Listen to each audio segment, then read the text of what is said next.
We're live? Oh, hello and welcome back to the Wars to Come. You have your host as always, Jesse Carpenter. It has been a while, guys. Thank you so much for joining us tonight. We have a lot to talk about. We have a super fun cast. We have Mr. Chris Thompson as always. Hi. We have Alejandro. It's good to be back. It is. We have Mr. Groff. How's it going, Groff? Hey, guys. And so Alex and Daryl couldn't join us tonight, but we do have one of my best friends and my current king, Roy Rogers, joining us tonight. How's it going, Roy? Happy to be here. I'm practicing my Organization 13 cosplay here. There you go. I love it. For you guys out there that don't know what he's talking about, Kingdom Hearts 3 came out this week, so be glad that you're seeing me at all, let alone twice this week. Resident Evil 2 also came out, and yet I'm here. Well, you might fall asleep, CT, with all the Resident Eviling you've been doing. Yeah. Also, Resident Evil 2 takes like 4 hours to beat. Kingdom Hearts 3 does not. The intro takes 4 hours, buddy. It's true. But I've already played it Whoa, that's times. not even actually Kingdom Hearts 3, Jesse. That's Kingdom Hearts 2.9. Get it right. That's right. All right. That is right. And that was the other thing I paid $60 for. Rip. All right, so we have a full episode for you guys tonight. It should be a really good time. So we're going to talk about the new updates to tech here at the Wars to Come and why we're recording again, which is great. We're going to talk about some Midwest Circuit stuff, which is really cool for me and CT and Groff personally. And then, obviously, the big Doom Hammer, the OP article, or what is the presumed Doom Hammer. We're going to discuss the OP article. We're going to be the first to chomp at the bit here. Discuss what the future of FFGOP is and what it means for the game we all love. And what we think, really, because we don't know anything. But that should be an exciting topic. And then we're going to talk about some Thrones War stuff that maybe hasn't been talked about, or maybe Sid and Buzz got wrong. So, first of all, I do want to thank everyone. Or I do want to thank Buzz. Buzz is going to take over the tech for Wars to Come, which just means he has a monopoly on all the technology here in the Thrones world, which is exciting. Just live stream events. You know? Sure. Yeah. But no, it's really cool. We're very excited him to do it for us. We're all very busy, and it's kind of why we've been away for so long. The transition from Ethan to me doing the episodes again just took a while with just life and the move and everything else. And then we did record an episode that was really solid, and it just didn't work out technologically. We lost some audio, so I do apologize for that. But we are back, and we do thank Buzz so much for doing this for us. So, yeah, that's exciting. We should be on every other week. So we're going to do every other Thursday. So the only anomaly to that is I believe we're doing an episode next Thursday because the following Thursday, all of us are going to be at Thrones War. So we're going to do next Thursday, and then starting from that, we're going to do every 2 weeks. So we're going to do the week after Thrones War. So that should be very cool. So that will be our schedule moving forward, and we always will be on twitch.tv, just Sweet Buzz, which is you're seeing it here now. Yeah, so we have a couple announcements. I believe CT, you have an announcement, right? I do. Motherfucker, you wrote the write-up. What are you talking about? That was hours ago. We talked about the Midwest Circuit all day. Oh, okay. Oh, yeah, so the final, it's scheduled. It's March 23rd? Correct. Yeah, and pretty excited about that. It's at a brewery? It's at a brewery. It's at Metazoa again. So which is the nut. I tried to avoid just like doubling up on the venue I just ran a tournament at, but honestly, like I had so much feedback that was just like, just fucking do it. And I was like, okay, so that's happening. It's where it's gonna be. We're just doing it again. They were super gracious hosts last time, and it's pretty easy for most people to get to. And for the people that it's not easy to get to, I'm sorry. I'll do better next year. What's the date? March 23rd. I said that. I went to the team tournament there a couple weeks ago, and Indianapolis is not the 2-hour quick breeze or the wake up in CT and drive 20 minutes to the tournament anymore. So I did have to make the Friday night 7-hour drive and the Sunday morning 7-hour drive home. But it is worth it. It is super exciting. Like anyone who's ever been to Gen Con knows that the Indy meta is great. CT puts on the best events in the Midwest. Like the prize support is bonkers. And he's finally started to host tournaments in places you can drink, which is always a plus for me and for most of the Thrones community. I do hate stores. I just hate them. And it doesn't get any better. So. But yeah, it's super exciting. I love being a part of the Midwest circuit the first year. You know, there were a couple people that like the schedules just didn't work out, and like it didn't go as smoothly as like say the NECT or the West Coast circuit. And this next year, we really hope to make that up to everyone and do a better job. And we really look forward to that, starting with the final and then starting with the first event being my name day.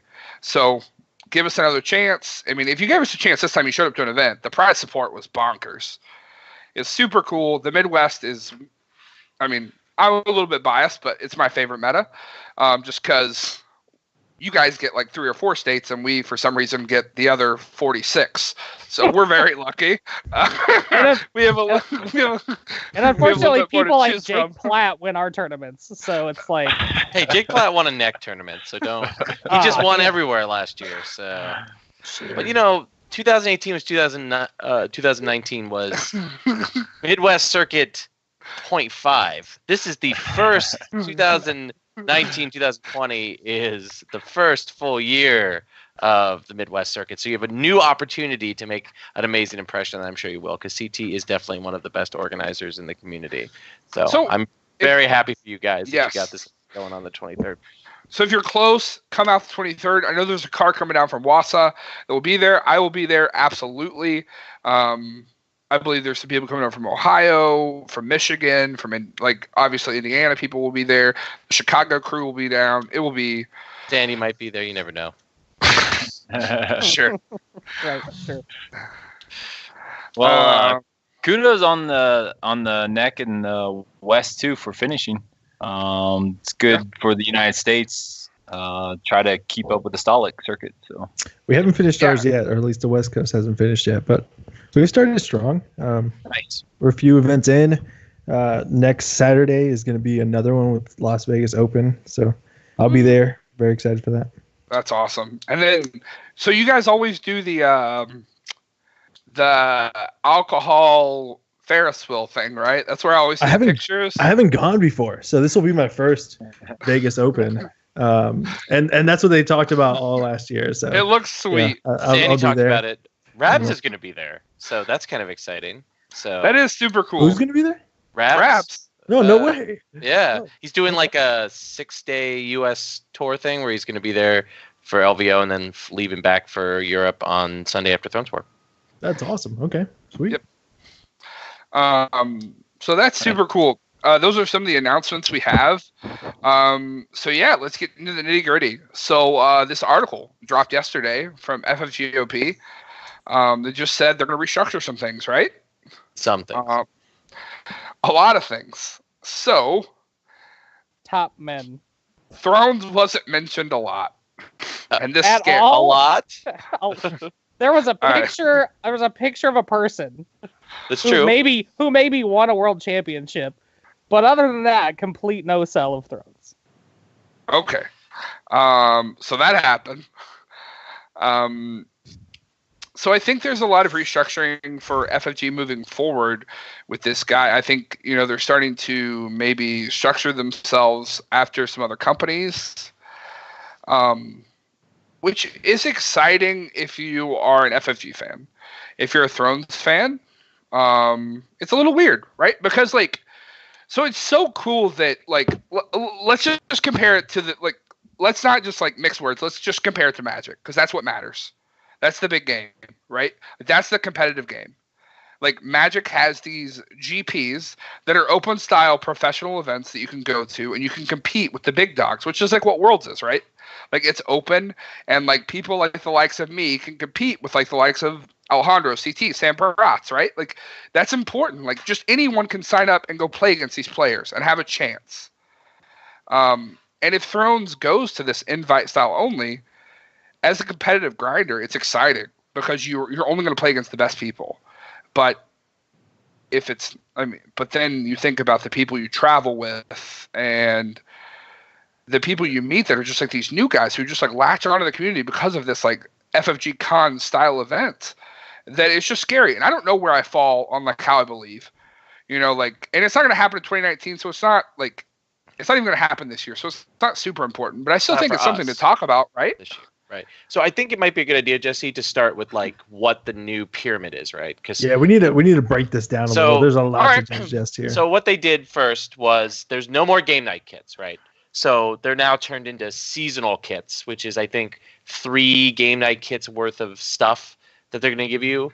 So you can run a league, right? They want to push. They want to push these like leagues to try to commit like loyalty, right? Or something. So which is fine. Like game night kits were largely kind of like a failed program that most people just like wanted the promos, and that FFG sort of hasn't been able to figure out what to do with them. And I think that on the lowest level, there's like unvarnished improvement. So that's why I want to start with those. So right, and then that's what's hyper positive is like not chasing fucking tokens anymore. Yes, God bless. I'm all for this. Just like more promo cards, and then that's it. Like the tokens are fine when they gave us full sets. Right. Well, they've now completed like the big tournament cycle of the poker style chips, and now they've done the little chips. The Stark one is the last one, right? And then they'll hit all of them. Mm-hmm. So we can just be done with that and just go to the cards and call it a day. Right, and give more cards. And since Ryan took over their like templating for alt art stuff, like it's been a lot better. There's a lot more consistency with the cards. We're not getting marching orders and Corset Stannises. Yeah, the art cards is we've been getting better. Are sweet. Yeah. So that's an unvarnished good, I think, right? Like we're all pretty bullish there, right? Like the art on Time of Plenty is awesome, though. It's sick as fuck. It's super good. It's sick as fuck.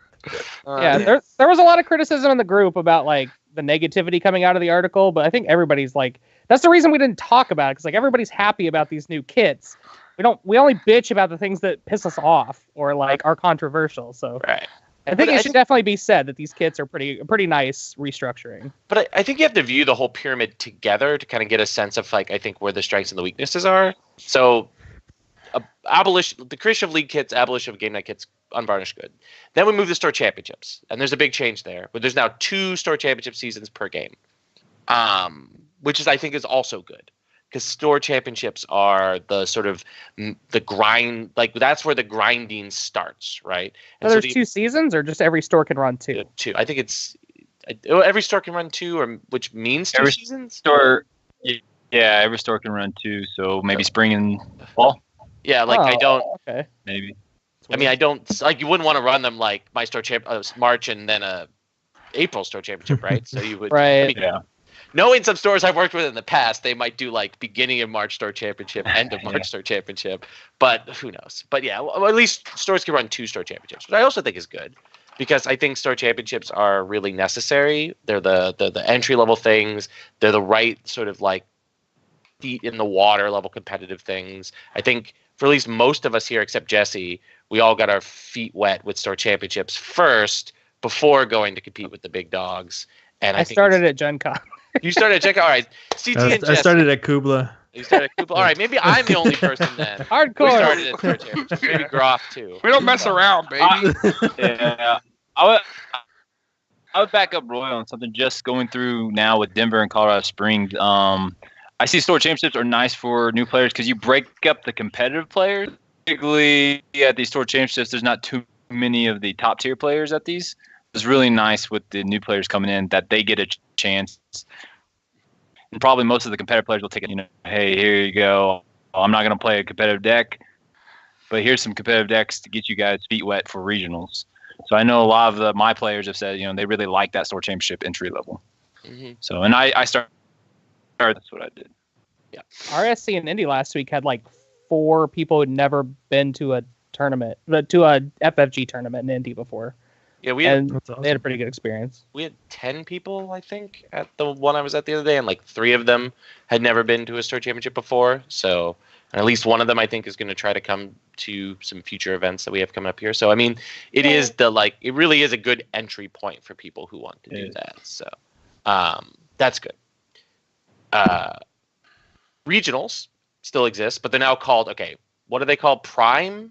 This is where I get confused. Yikes. Yeah, they're- Originals. Do you have the article ahead of you? Yeah. Rob? Like it's I have it up. Yeah. Prime, right? Is that what they're called? Prime champion. Yeah. Okay. Prime championships. Yep, correct. Free So, next day delivery championships. so they are, for all intents and purposes, regional championships. They're renamed, I think, so that FFG can get rid of this like trap. And this is like one of the things they've been constantly criticized with Throne since first edition. Alejandro, you played first edition, right? Yes, I did. Right, and I know, and CT did too. Like, do you remember how much complaining there was about like where the regionals were allotted, like how many each got, and like, you know, Boston's never had a regional in the history of the game, right? Despite even when it was like the heartland of Northeast Thrones, even more than New York was. Chicago, I don't think has ever had one since I've started playing, which is bizarre. Right, another heartland place, right? Of its community, with a big sizable community, and people always like, why does Maine have a regional? Like, you do not understand how these regions work. Like, and I think FFG wanted to get rid of that idea of like, okay, there's 3 in the Northeast, 5 in the West Coast, 2 in the mountain states, 6 in the Midwest, 2 in the South, kind of allocation. Just be like, if you want to host a Prime Championship, apply. And then they'll just give them out based on their own needs, right? That's the impression I get from the article. Regionals, the regionals are coming from like the older games, right? I know Star Wars CCG had the regionals, so I think it's a good explanation. Prime seems better. It's a weird name, but yeah. It's a weird name, but the idea. I hate the Prime name. Yeah. But I don't know. Like, it's like neutral to their games, right? Like, you could be like Keystone Prime Championship. But this is where we get introduced, right, to what is going to be the most controversial thing, I assume, which is that the main new prize is that a winner of a Prime Championship, a Primal, gets an invite to Worlds. I think, and then we move to, okay, Groth, what's the new name for nationals? Or national level events. Grand championships. Grand championships. Okay. Grand championships, which is nationals, which apparently are still being allocated on a national basis. So I feel like I'm talking to a bartender about levels of tequila, boys. I'm just being honest. Well, this is our rail tequila. You know, we get people in here every week to drink this. This is our prime tequila. This is our grand tequila. Like, and up here. And up here. And apparently Nationals is going to basically operate the same way it did before, except now top 8 get invites to Worlds. That's 4. Top 4 is the top 4. Oh, it's Gen Con, right? That's top 8, right? Yeah. Top 4, excuse me. And then we move on to, all right, now Continentals are called Continental Championships. Still Continentals. Okay, they didn't change that. All right. So Continentals. Super Spiffy Prime Deluxe tournament. Right? At least not Mythic. All right. So then we go to that, and that's again largely the same. There's only going to be 3 of them, right? Or 2? There's 2. There's 2 right now. I mean, we only know of 2, and hopefully they add another one, right? For Asia, right? Yeah. But these Continentals are going to still be Gen Con Euros. No card design, but you do get a top 8 gets invites to Worlds. And then, of course, now there's Worlds, which the biggest change is that it's invite only. And, of course, still like in the old system, except for the seasonal kits, each one offers a buy to the highest level, right, above it, right? I think now directly, whatever we call them, Grand Championships give buys to Continentals, right? The impression I got? Or does it give a Worlds? Or does it list that at all? Yeah, I don't think that it says anything about it. It seemed like they're actually doing away with buys to the next level. Check. But there's definitely still store championship buys into primes. Oh, okay. So, well, that's good. So Yeah, it doesn't say. It doesn't say. I don't. Maybe I'm just. I'd be surprised if they did away with I buys can see them altogether. doing away with worlds buys as them being. Oh yeah, invite yeah, only. yeah. But yeah, that would make sense to me. That you no longer, you're just there with everybody else who earned a spot. Yeah. But this is the biggest change, right? Is worlds. It trickles down through the system, but that's the biggest change is that now worlds is invite only. That means there's going to probably be like what max 50 or 60 people at worlds. I mean, I was in my head thinking 32, but I haven't really done the math. So yeah, I mean, it just depends on how many prime, right? Yeah. Championships they give out, right? That's I think gonna be the most accessible point.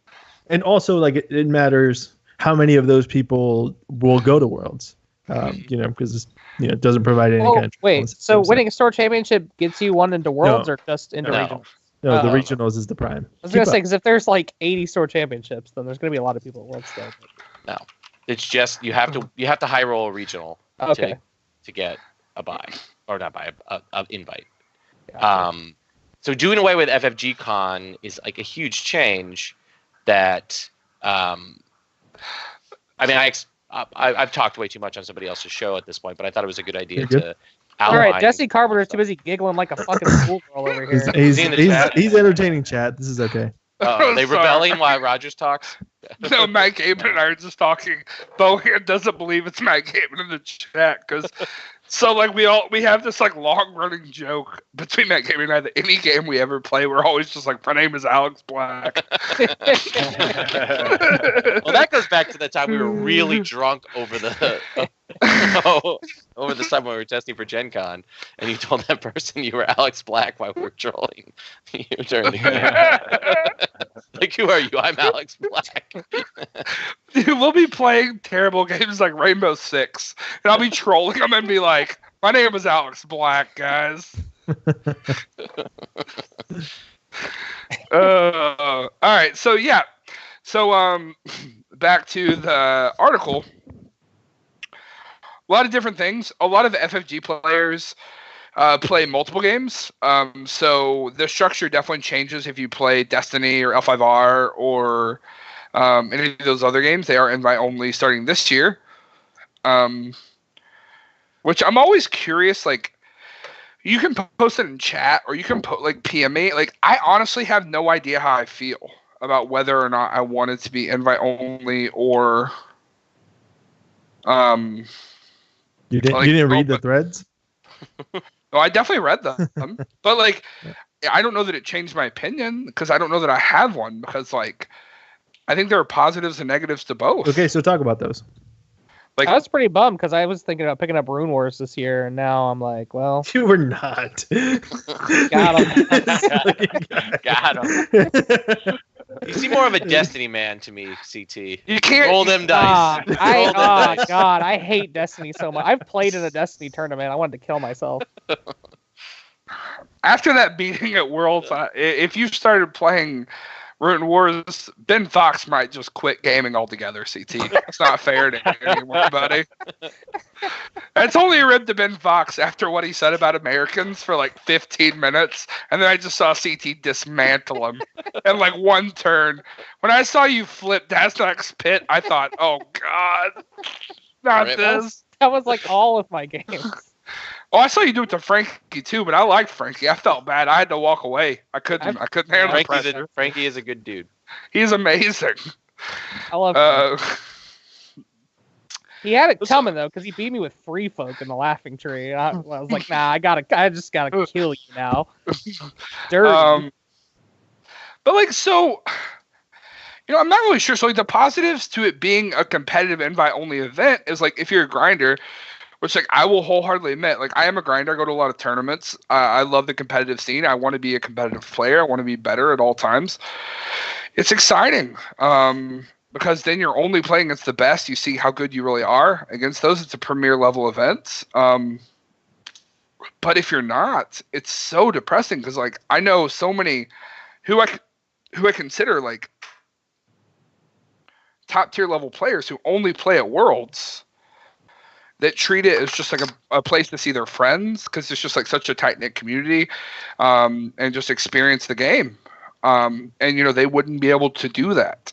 So part of me doesn't understand like why that role can't pass down to the like maybe it's nationals that everybody like goes to and that's your one tournament a year, or maybe it's Gen Con, right? Like just because Gen Con is so huge the issue is that we all have black holes in our hearts and we want to go to as many big amazing tournaments as possible. But I guess that's not who we're talking about here though, right? I mean in this specific instance we're talking about people who I think in many ways, so Worlds worked really well as this because it was easy to make the case to people. That's the World Championship. So, if you're going to make the trip, you can make the trip. I think also, as much as we whine about going to Minnesota in November, it hits the sweet spot for expense. In a way that, like, Gen Con does not. The way in which, all right, Will knows I love him. He ran an amazing Nationals. It was great. But having Nationals in Springfield, Missouri also doesn't and not knowing where Nationals is going to be every year is also a problem. Like the fact that like Worlds was just really easy to act as this melting pot for a variety of like the best international players and then the committed members of the community could come to in a relatively affordable place that's also just about their games, right? Like Worlds was also great because unlike Gen Con, it was only about FFG games, and you didn't have to worry about maybe somebody's playing L5R, maybe Brad Eamon is also playing L5R, but he's also playing Thrones at the highest level. He's not going to go run off and play in a cash Ascension tournament because that's what's there. Or what is Platt always saying he's going to do at Gen Con? Versus baby. Right? So that FFG Con atmosphere is going to be really difficult to recreate unless they do. I mean, if they do like all national, like they do something like Euros, where it's like all the FFG games for nationals are in Chicago or at Vegas or something. It's going to be difficult to recreate that experience, I think. I just think that like FFG is also setting themselves up to just embarrass themselves, right? Because so what happens if so we're on the other side of the pond. And 8 Euros, the top 8 Euros. What if none of them can come to Worlds?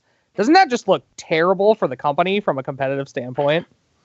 Well, because they're not going to pay for those people to come to Worlds. They're just saying you 8 people can come to Worlds. So the question is, though, I mean, is it been said that you don't get to? I mean, I imagine Prime Championship winners can't, but if you high roll your Grand Championship or your Continental Championship, does it explicitly say you don't get a hotel room? You don't get my assumption would be they'll pay out the top. And I would assume that nothing on that end is changing, right? I guess I don't see why they would, like, outside of what is already in place, why they would change that. Yeah. So for Europe, it's all about the distributor, though, that's paying for them. So it's up to their distributor to do it. It's not FFG America, like Minnesota. Right. So my big dream, actually, what I would love to see happen, which it will not, so I don't even know why I'm bringing it up, because it's just literally a waste of time. But like my dream would for there to be I don't even remember, I saw it brought up in some thread or maybe brought up in some conversation as a part of it. Might even have been someone on this cast. I have no idea. A point system? But no. I would love for there to be like still the FFG Con Worlds, like everyone can come, everyone can compete, and like, you know, if you win that world, you get a card design, and it's like an open style event, like professional style event, like.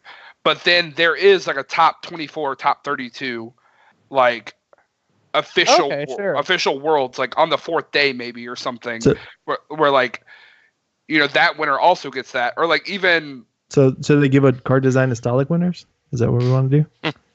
Sure, I would love that. I mean, so once upon a time, we're starting out card design. Let's start card designs to Melee, boys. But like I'm saying, like I think it would be very cool to like, you know, you go to a GP and like they have like these like last chance qualifiers and things like that, and like you could do things like that in Thrones, and people would do it. Like you have this premier level world championship event, You still show up and you play this like world championship event, but like the winner gets to not only get a card design, but the winner gets to compete in that top 24. You know, like they get the chance to compete with the big boys, like the qualifiers. Like, I think that's amazing. I think that would be really cool, and they could do it, and they could still make a console event where everyone would still go, and it would be fun. But I just don't see them. Once upon a time, Worlds was Gen Con, and FFG did the Weekend of Ice and Fire or whatever it was called. So they could bring that back and just say that like the winner of I think it was called Weekend of Ice and Fire, or maybe it was something Days like of Ice and Fire. Days of Ice and Fire. That's what it was called. Yeah. So they could like bring that back. It would be like a Worlds experience, but it wouldn't be Worlds, right? So the question like they do for Star Wars. Well, the May 4th is all Star Wars, right? Mm-hmm. Yeah. Right. So the question No, go ahead, Groth. no. Sorry. No, I just have a million opinions about this, so Yeah. I'm thinking about it. Yeah, go ahead. When I'm not thinking about Keyblades, I've been thinking about this. But Fucking Keyblades. God. but the question is, I actually legitimately have this: does it reward grinders? Like, I think that on the surface, the new system rewards grinders, but it rewards lucky grinders. Because, like, There's gonna be a lot of good players that still don't get to go to Worlds. correct, right? And like, because there's no like, if you go a year, like, all right, Jesse, I'm sorry, I'm going to use you an example. Like, you go a year, Jesse, I believe strongly is a person who deserves, based on his grinding and his play level, should be at Worlds. He had a really good year last year, but he never won a regional. And were you in the top 4 of U.S. Nationals? No, top No. 8. Rip. Top 8. Okay. You were in the top 16 at Gen Con, right? Top 8. Rip. Oh, Start right, you would have crossing made it to Gen again. Con. There we go. Right? But there are, if you don't high roll a tournament, you don't make it in. Like, there's no route to being consistently the person who top 16s these big events, or goes to if you go a season where you are second place at 7 regionals, Feel bad. you can't go This to is World. why the point system would be infinitely better. Like, Motherfucker's writing my biography in Thrones right now. like, boys. why does that matter? Like, I wouldn't have earned a spot at Worlds last year either, and like, then that means that I wasn't, that I didn't earn it, but I'm not entitled to But a spot does it mean? because I mean, think the that, like, question is, this is where we get to think. I don't think just because you win a tournament, you necessarily earn that. Like winning a tournament is amazing, and people should get trophies, but winning a tournament is luck. Part of it, a big part of it, is being the person who ends up in the final seat, particularly at large tournaments and highly competitive tournaments, is luck. There's a huge luck component to it. Yeah, take my example. Jesse, he's gonna be facing Wausau. I'm gonna be playing people in Colorado Springs, Denver. Big difference on that. Agreed. Big difference on that one. And to Roy's point, there's gonna be a lot of people who's gonna be not, making it if they don't travel, is what I mean. So if you think you're gonna count on a prime in Wausau, you're gonna be sorely mistaken. Where there's gonna be primes in maybe Nebraska, Missouri, Colorado. Yeah, like I can wake up on a given day and play against like 16 locals, but then what happens when like Nate Tarantelli decides to fucking play in a tournament, and then Jim Hansen comes down, and Tom McKenzie comes down, and Jesse comes over. So the issue is like you always want to be the best of the best, but the problem is like some of these players like. So the issue with the invite-only system that like this is the one big flaw I found is like, what if you were a world-class player and you just don't live anywhere near one of these tournaments, right? Like Dark Knives lives in Saskatchewan. Should Dark Knives not ever be able to compete in the World Championships again? If anyone doesn't think he's not world-class level, then you're just wrong. But he just can't make it to a regional in Ottawa or Thunder Bay. It's like 10 hours away, and it sucks, but it's just the reality of it, right? Because the game is so small. Like, we're just smaller than Magic that we like to compare these premier level events is just different because we do know everyone. So it is personal. And like, I mean, like what's the guy who's made the cut at Worlds the past 2 years? He made the cut at Gen Con this year. Dark Knives knocked him out at Gen Con. He played Free Folk or Dark Knives. He played Target Gen Con. He played Worlds at Free Folk. But he lives in like North Dakota or South Dakota, where there's 500,000 people, but no one who's even knows Game of Thrones exists. Like that's just unfair, right?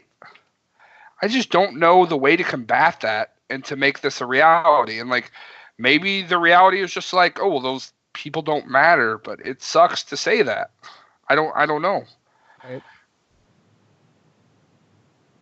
Another point I saw brought up in the chat that's a good point is like, I think Gabby brought it up, right? She was like, what if Joe gets to go to Worlds and I want to go, but like I don't get to play? That's shit.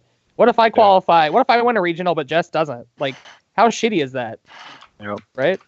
Well, I think the problem, I mean, coming at this, right, the problem that we come to is, right, we come from a game where the expectation was if you could play in the World Championship, if you wanted to play in the World Championship, you could play in the World Championship, right? But very few other games do that, right? So the community would have to fundamentally rechange its like orientation towards its attitude towards Worlds. Like Worlds becomes a supra event, like a truly super event, not just like we're going to crown a world champion. That's amazing. It's like literally for normies and normies plus. It's just like Worlds is a thing that happens and you follow it on FFG's website. And if your friend high rolls a regional or does well at Gen Con, you might see them. And maybe you might do that one day. But for most people, Worlds is out of reach. And we need to aim our orientation to, as I think maybe it was Alejandro mentioned earlier, like U.S. Nationals, Canadian Nationals, the Continental, Gen Con, Euros. Like that's these GP, these open events, they become the thing. And Worlds is just this thing that happens. It's coverage. It's amazing. We cheer for it like we cheer for the Super Bowl. Or your average Magic player cheers for the Magic World Championship. In the sense that, like, unless you high roll a year, you're not going to be there. And that becomes the expectation. Or I just like the idea of them actually doing that Days of Ice and Fire again, knowing that the main event of that weekend is going to be like the top 32, the actual Worlds, right? But there's a big tournament that everybody can play in. Maybe that's the right way to go. I don't know. So did this, I mean, fundamentally, clearly they're trying to change for all these games. They don't just have Thrones in mind, but has Thrones not always been what you described Worlds? Is I'm going to come see my friends and then also just play in a tournament. Will this just fundamentally change that? Yeah. This does change that. This makes it a very competitive event. It's a very different event. So are we gonna? Joe Miranda doesn't think so. Are most of us gonna accept that then? I guess. So here's the thing. Here's the thing about gamers. We always scream for something until it happens, until it doesn't include us, and then it's the worst thing in the world. This literally would do that for Thrones players. I mean, Magic players screamed to make it esports for 5 years, and now that it is, after the announcement today, people are just selling their collections. Yep. Thrones players have begged FFG to make this game more competitive as long as I played the game, which Windy City is my anniversary, so 2 years. And if they do this, I mean, they make it more competitive, and it does keep out some of those casuals, and that breaks my heart personally, because I was once one of those. I was once one of those casuals, and if I wasn't, then I wouldn't have been able to do this. But we've screamed for it for 2 years, and if they do it, then I mean, it's what we asked for. I don't know any other excuse. So then maybe our tournaments that we're creating, maybe that's where we start hanging out then. Is that we already do that, yeah. Like Kubla and Thrones War, like all the circuit championships and all those things. Like I hang out at those just as much as I do at Worlds. And prove it. Midwest Championship, Alejandro, come take it down. But I guess the question that is kind of floating around in this though is like, why? I mean, excluding cost saving. Like, why is FFG doing this? Like, so shrinking Worlds. Do you think that they save costs by this? Yeah. Like, was Worlds not profitable for them? I think they. So here's the thing, and I only know this because Brandon Zimmer, who plays at Minnesota, the FFG Center and the FFG Game Company are two different things entirely. They're two different businesses. They are not connected. Oh snap!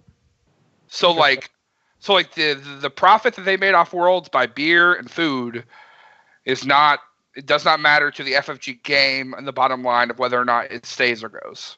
So that is also important in this discussion that I did not know until literally last night. I had no idea. So that really makes sense to me that they would move to a smaller Worlds then, since for the company that's an easier, more manageable thing is a 50-person Worlds versus a 500-person FFG con. Because they do have to pay FFG staff to be there besides what apparently the side business is doing with their own staff. But so theoretically, a smaller Worlds creates opportunities for coverage, creating narratives, being these are legitimately for 2019. These are the running hot players 2020 for our game. Yep. We can promote them, we can stream it, we can legitimately say it's not just so it is the Alejandros, the Alex Blacks, the Sam Bratzes, the James Wansleys, the Reinhardts, the Tomases playing, not the Roy Rogers sitting there. It's not the new people. It's just literally our storyline, these 50 best people. So this is also. But are they going to take advantage of that? Is what I really think so. And I don't think they will.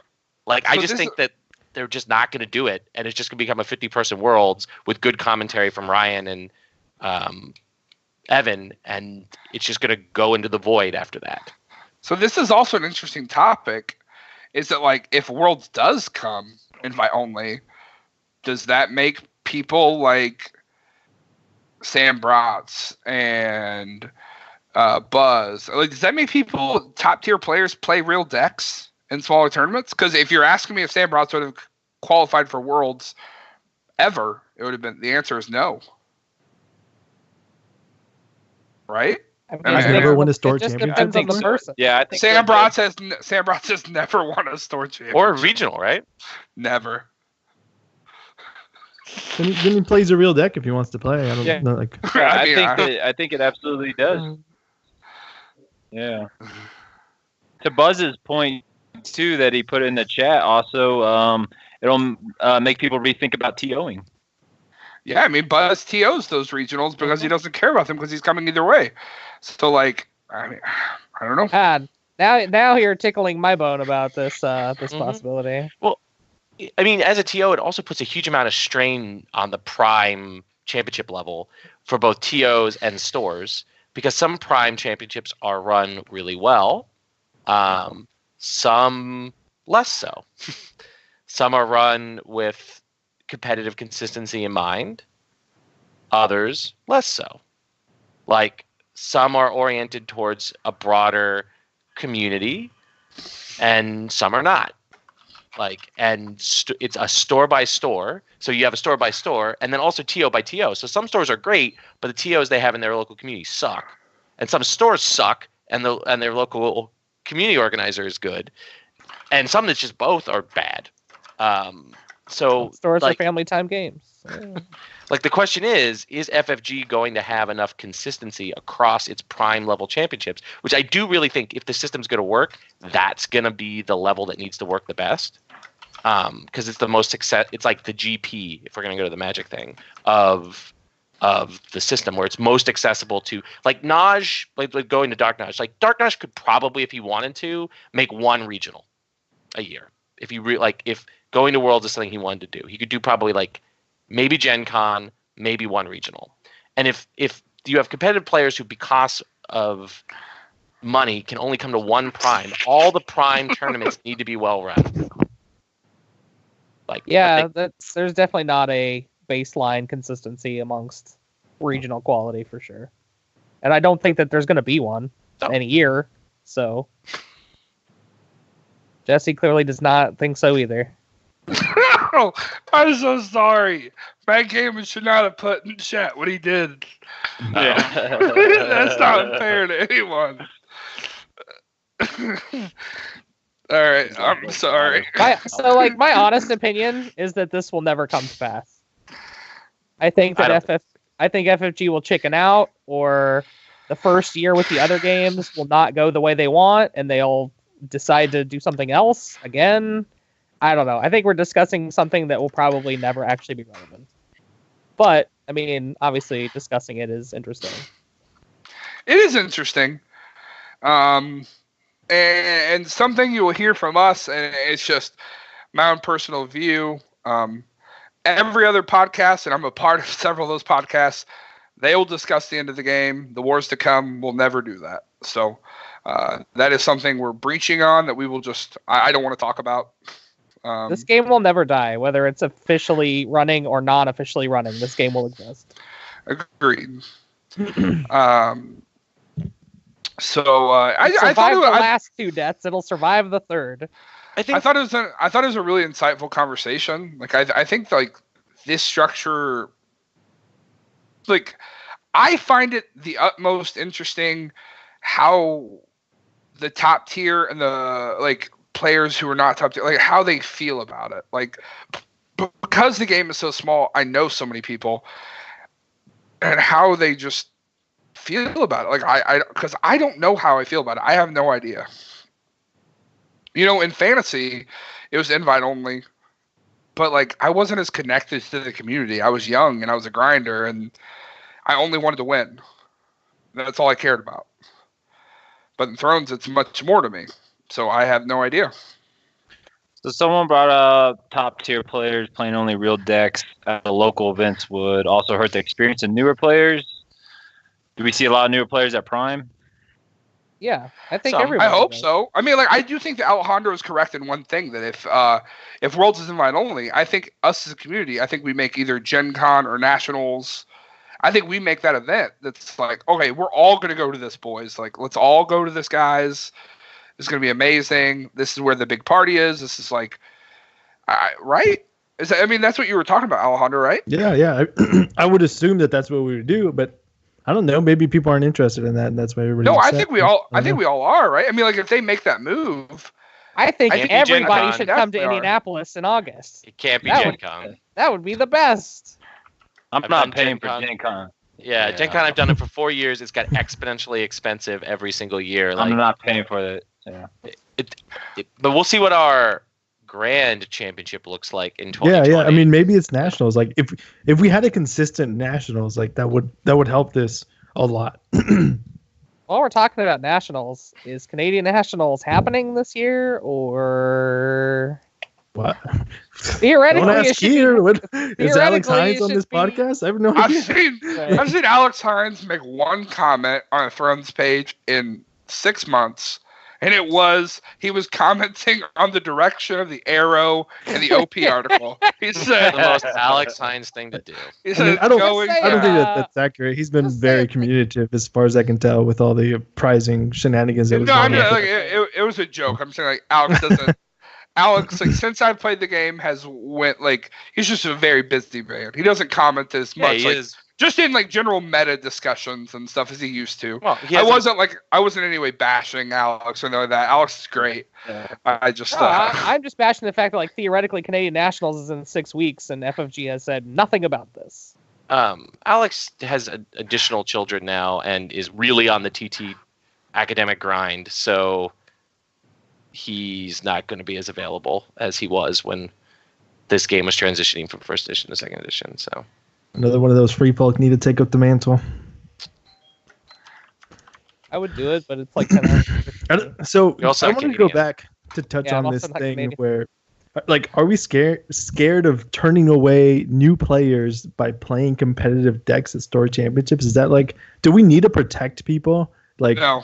like they're like Oh, these guys aren't adults. Like they can't take a loss. Like I don't understand that. here's the thing. Here's the thing. I've played multiple competitive games at this point. I'm not saying I'm like the most versed or the most like diverse. I'm just saying like Lost in Thrones doesn't take 20 minutes. It takes 50 minutes and it's fucking brutal. Yep. If you cannot handle those losses, you're not going to make it anyways. I'm just being honest. Now, 99% of the Thrones community, even if they beat you, they're super welcoming and they explain to you, hey, this is cool. What you were trying to do here, like this might make it better, or this is what you're trying to do. As long as you're a good like face of the community, then you should play the. I know that I'm not that way, but you should always play the best decks available to you if you want the best chance to win. Like that like just because if people come in and they lose to Targ Crossing or Targ anything or Stark or whatever, like it's just the game. You have to understand that. Like I can't baby you in and be like, I'm playing Bear of Faith today, boys. You got a chance.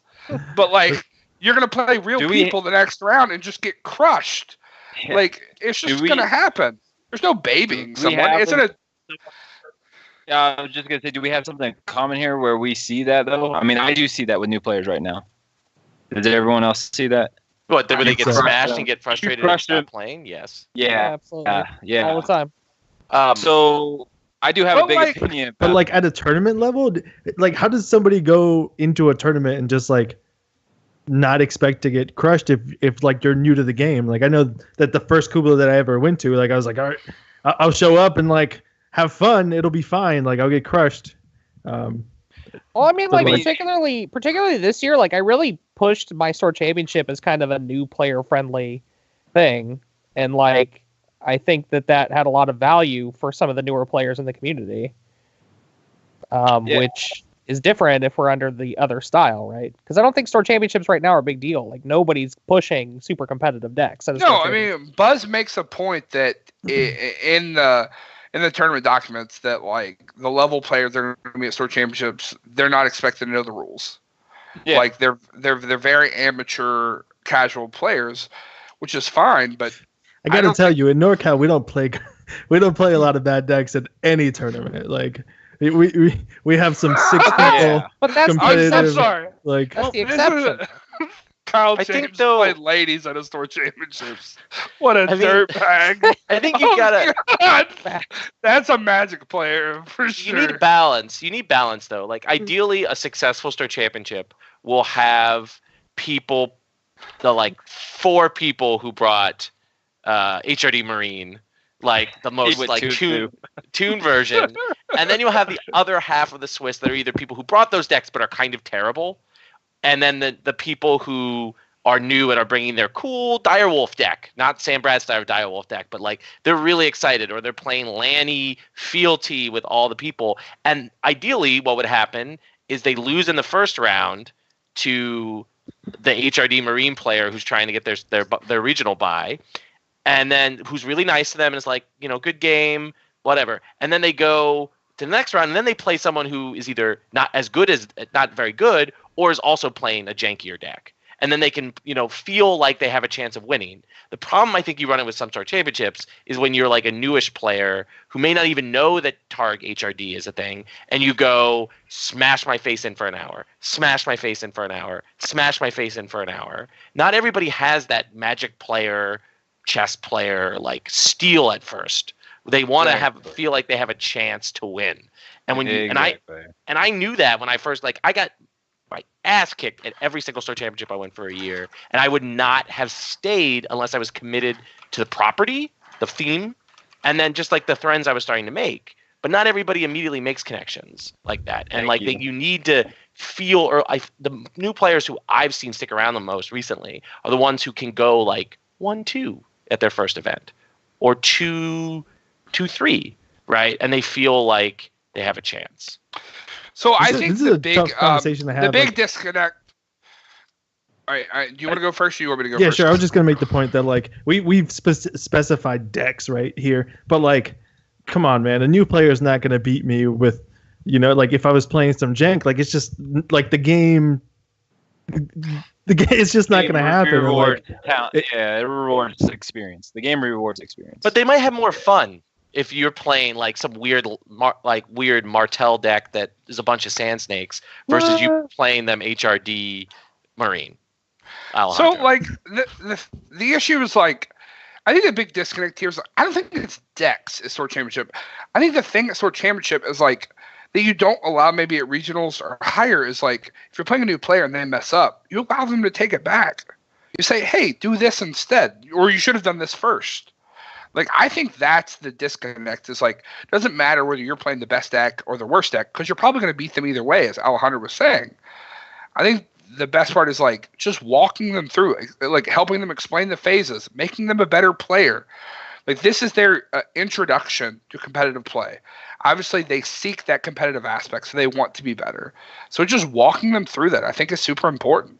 Like, hey, this is plat phase. Do you have any actions? I didn't know there was an action phase.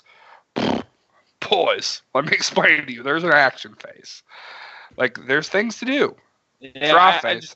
Like, I think it's very Championship important. is the place to do that. Why Source not? Championship is not the place to do that. Why not? I would say because you're already in a tournament setting where I would say You gotta game get night. that world's invite, dog. Yeah, right. This new, I need that I- by I- regionals.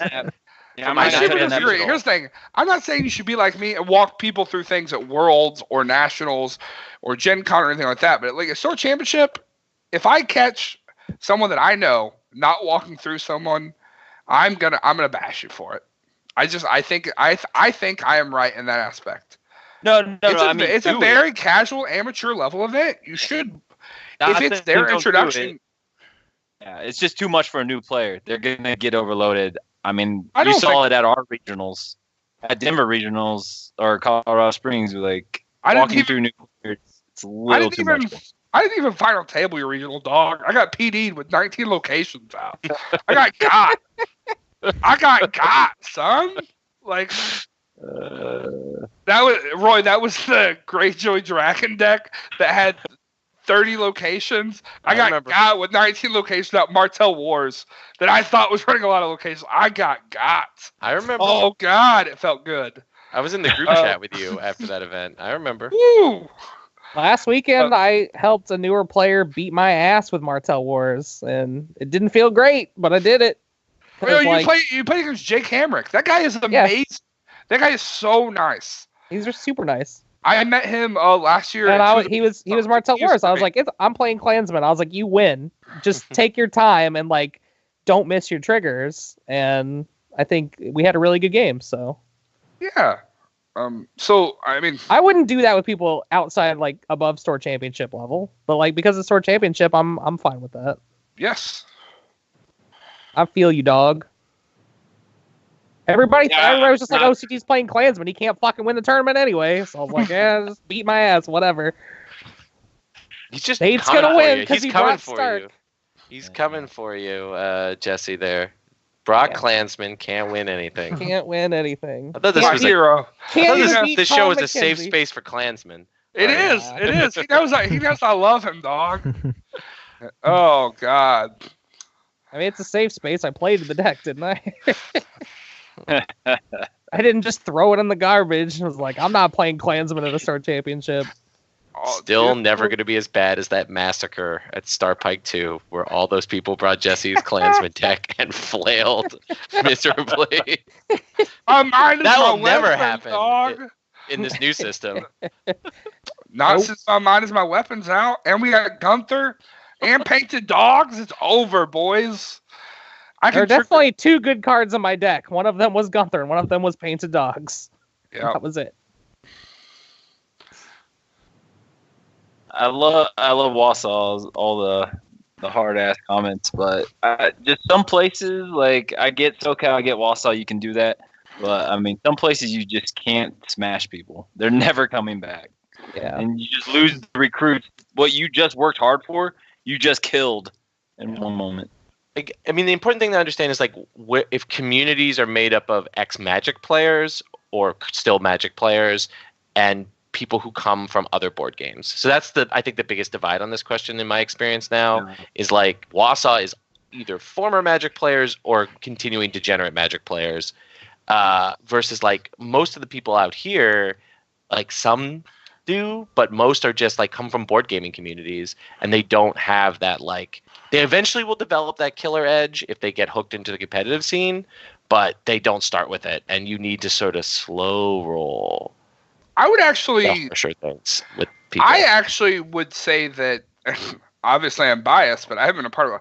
I would actually say Wausau is super welcoming to new players in the sense is like they're all they do have that much experience and they're all amazing card players, but they don't play meta decks. They don't play tier 1 decks. They play super fun stuff that you see happen and you're like, this is the nut. Like this is where nuts are born, boys. Oh, is this two people playing Naval?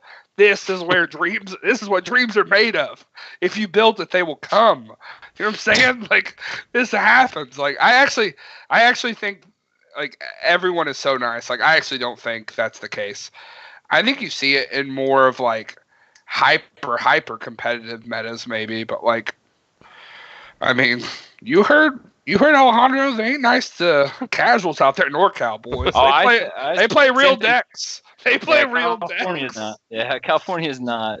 They're not nice either. Yeah. Look, we're nice people. We're just gonna crush nice. You, right? Like, people get hooked on the other people.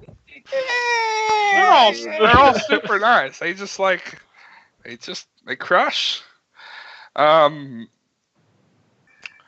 mean, yeah. I mean, so that's a good point. Being nice as a person. Can a person get over you smashing them in a card game because you're nice? I mean, sometimes if they're gonna be a competitive player, yes, because that's what brings them in. It's a community, not winning or losing. Because if you come into a game and don't realize you're gonna take your licks, you're not gonna make it in any game. Not just Thrones, in any game. If you don't understand you're gonna take some losses learning the game, you're just not gonna make it as a gamer. Right? Like, I don't know. I take my losses that you've got to be kidding me pretty hard. Especially the one to Platt when I came to Wausau. Oh. I was robbed! You got to be kidding me. It's real, boys. You should have been on the meta. We need some OP for that game. I think... So what kind of grit do you need to be that player? Clearly not board game communities like Roy was bringing, because they don't take losses really, right? It's kind of... I think the people I play board games with, they take that shit seriously, big time. So I think you tend to have more success, at least in my opinion. Again, is like if people feel like they have a chance to win, like people. That might not be a problem with decks. That might be a design issue. Yes, Roy. But it's just that's a good point. Yeah. If someone sits down at a table and they feel like, okay, this was a game, and we went back and forth. I had a chance to win. I might be new. I screwed up. I made mistakes. There's a learning experience, but and creating an atmosphere that players take away that is, I think, a really important part of a store championship, right? And what the things that Jesse said, it doesn't even have to be as explicit as that. It could just be like people feeling welcoming, just joking during the game, doing those kind of things is really good. But people creating an atmosphere where people feel like they always have a chance to win versus they sit down, they get their face kicked in for 55 minutes and they're like, oh, I lost this from the moment I sat down. Not everyone has that grit in a world where you got to drive 35 plus minutes on a Saturday to go do this, pay money, and get your face punched in for 35 minutes. Yeah, play an HRD Starfall and only get to do 2 challenges the whole game. Yeah. Artel is bad for new players. We're not, but I mean, we're not doing any of that, Groth. Yeah. I mean, that's just from my perspective. That was me, actually, and I did not mean to do that to a player. I did not. It's just the way the deck turned out. So I'm guilty, too. I'm going to a store championship this weekend. I am catting people down like no one's business. Like, I don't care. Like, I'll explain to you how the truth it's going. Comes out. How it's worked. But I'm playing Catlin. So Roy's right. Like, they need just if they have one experience that makes it worthwhile, they give them something to latch onto. So even if they get beat, it doesn't feel so bad. So Jake Jones was at our store championship and he hasn't played a game in 3 years, and he went 1-3. But he felt super good about his day because his win was against Tom McKenzie, and then he went 7 plots with me, and even though he made a ton of mistakes, he felt really good about not just getting crushed. So I think that even if a person can't win a game and they know that early, there are outs so that they still have a good time at that level. Yeah, I think like Roy said. Yeah, what Roy said is if you keep them engaged in the game and thinking they could possibly win, it's the best mindset. So yeah, I mean, there's something to get out of it, even if you lose most of your games. But does the new system hurt those chances? So am I playing Lannister Klansmen at a store championship a year from now? Probably not. Yeah, probably not. Always. I probably will change my decks too in a year from now for Store Championships. Probably I won't be playing those type of decks.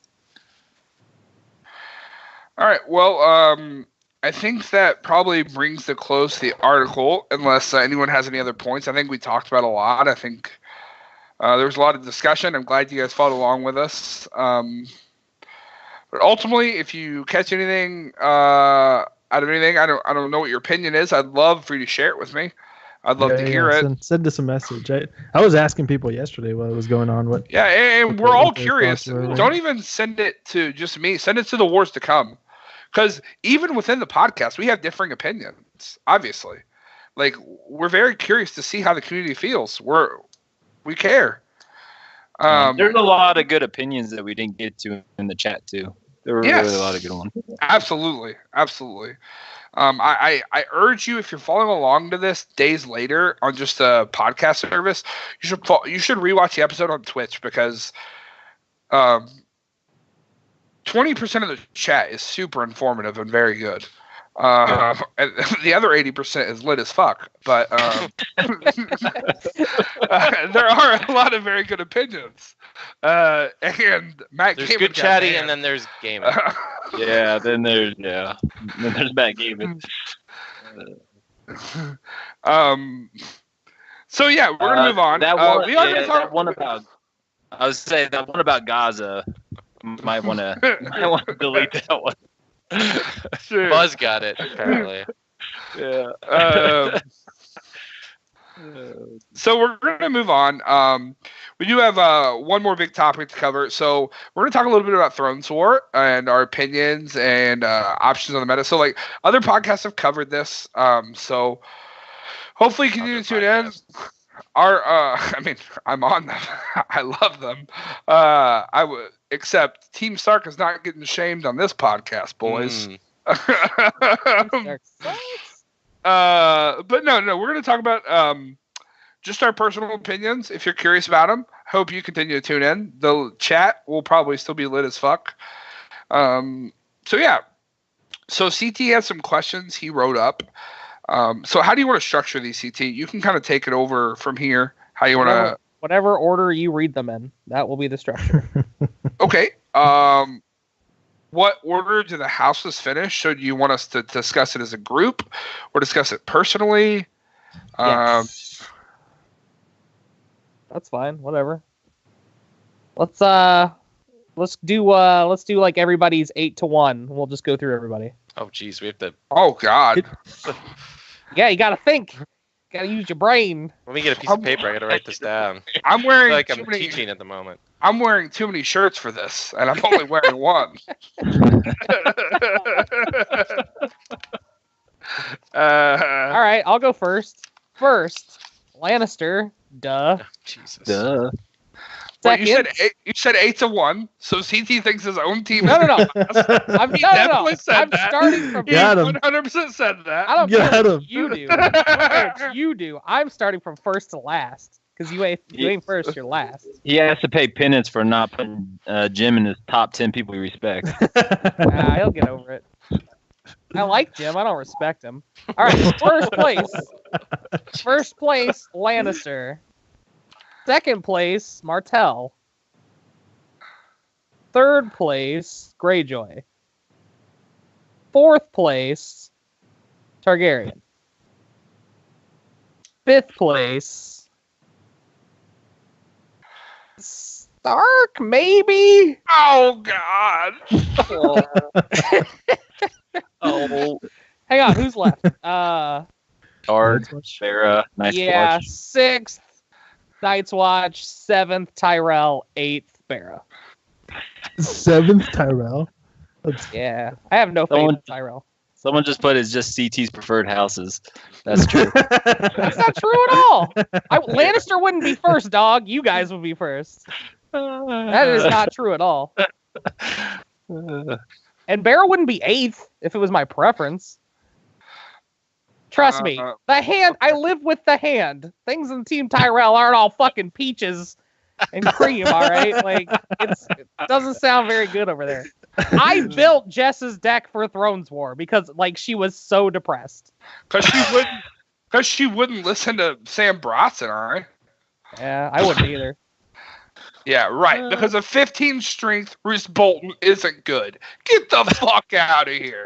Yeah, he's super good. Did you qualify for Worlds this year?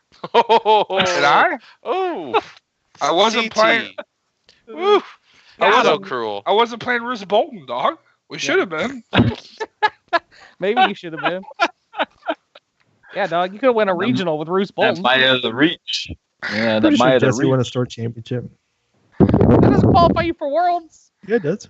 It No, might, it doesn't. dog. You You don't only know. No, get it a doesn't? first round bye Keep up, Alejandro. You literally said that to me when I asked the fucking question. at a prime. You get a first round bye at a prime championship. What the fuck 2-day do I delivery. need Worlds for? I want Iowa Worlds, boys. He is Understand what the this corn is? king. Okay, somebody else. I don't. I'll go. So unlike biased people, I'm just gonna pretend there's only 7 factions rather than putting my faction in there because obviously we're gonna win and there's no point Yeah. in talking about it. I'm so not mentioning Stark. I'm So mentioning the other if 7. Stark didn't exist, for me the factions would be Greyjoy, Martell, Targaryen, Night's Watch, Lannister, Baratheon, and Tyrell. Cold. So I do think Greyjoy wins. And excluding, Greyjoy's a favorite, sure. but I think Alejandro has a very, very solid Martell team. So and I mean, he's got Targaryen, a pretty good Martell team. He's missing one.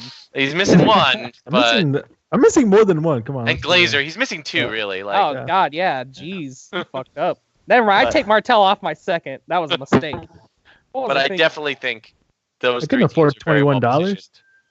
That's So- fair. 22. Groth, you up next, buddy? Yeah. I would say Martell, Stark. I would say Targ, then Greyjoy, and then Lannister.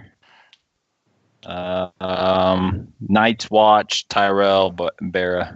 And I only put Tyrell low if they're infighting, like CT. That's true. Not Yeah, I'm sure. infighting, just suicidal. There's a difference. Wait, they're- is Mace still depressed. and Hightower still restricted? Yep. Yeah, Tyrell last. Yeah. Man, everybody's putting Lannister in the back half. I like this. Remember Jesse's birthday? Ooh. I do remember the Joe Mirando champ card special. All right. You think I can't get Lannister in the top half, dog? Do you want to go next to last or last, Alejandro? It's up to you, buddy. I can go next. Okay. All right, so I'm gonna go. I'm also excluding Martell because what? Yep. I'm excluding my house as well. I'm gonna put Lanny at 1, Yeah. Greyjoy at 2, Tyrell at 3. I guess I don't know this. I don't have insider information. I just believe in the players, so And then Stark, Night's Watch, Targ, and Bear rounding out the bottom. Ooh, shots fired at. Finally, a Alejandro. reasonable list other than my own. Ooh. Well, Buzz, it was really great having you be the that guy for the show, but now because Buzz is petty. Unlike me, I don't hold grudges ever at all about people personally insulting me and my team. But Buzz definitely will. He'll remember Alejandro. He'll definitely. All right. So I'll go. Just right there. So I'm gonna completely not put Stark in the equation. I don't think it's fair, and I don't want people to know how I truly feel, boys. But my top team is Martell. I think they have very diverse options with the 2 agendas, and I feel really I think personally, I think the biggest deal of the draft was Nick Hansen at $19. He won the event last year with Martell. Alejandro was able to get him at $19 again. I have seen him play the said Martell deck a few times now. He's good. Oh, who would have guessed it? So they're my pick at that slot. I also think they got some really big steals with Kevin at $7. Groth at 15, I think is just based on his performances. I'm not even I'm not even trying to be biased. I just think that Mira won, 2 regionals and top 8'd Gen Con with Martel. I think Alex has already won a store championship in a very competitive field with it. I just think the numbers speak for themselves with that. I think number 2, as much as this breaks my heart, as much as they broke my heart last week, Targ cards still read the same, no matter who plays them, unfortunately. They're very good. I believe Buzz will probably put them on some very interesting decks. I think Sid will probably allow that to happen. They got some big steals, and even though he doesn't play the game anymore, John Bruno, Burn still works the same in second edition as it did in first edition. Character strength still counts the same. So I believe Bruno will probably live up to his name. Tom McKenzie, I selected him as a king. I think he's a great player. Ben Fox speaks for himself. I think Prasant is way worth more than a $2 player. I don't understand the $2 on Stefan. We paid $1 for him last year, and he went 5-2 with Targ. They got it for $2 this year. I don't get it. He doubled his value. Yep. That performance last year. Gershom crushed me in the Cali League last night with a Targ deck. And I was playing Drown God, which I think I'm pretty decent at. And he beat me by just reading Targ cards and putting them on the board there. And he already won a store championship. So Targ's next. I think third. I don't understand. I think third is Night's Watch. I still just think builders in this format is insane. No one's going to tech for it, and they're still just going to do their thing. Oh, I don't see Big Vic across from me. Cool. I'll just get 15 power before you do and lock you out of the game. And there's 4 agendas to play builders out of. Johnny Wright will figure that out. They have a lot of good players on that team. Dustin with Greyjoy cards.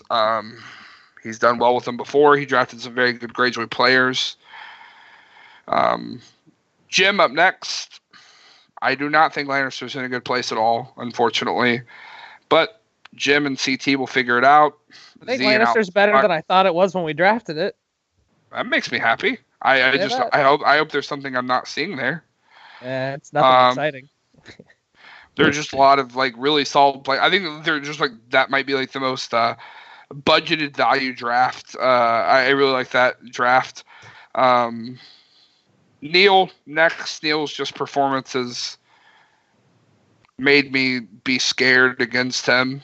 And Eric Green is on that team, and for some reason I don't see that man lose very often. He's very good. Harrison's got some game, dog. I think this is Harrison's coming out party. I think he's going to make the cut. I agree. Harrison's talking about some lines on Tuesday that were spicy. I was excited about it.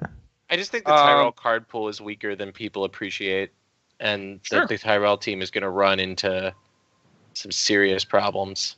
That they're Neil's great. They have amazing players, but just the Tyrell's my experience with Tyrell decks, helping test for Tyrell quite a bit more than I should be.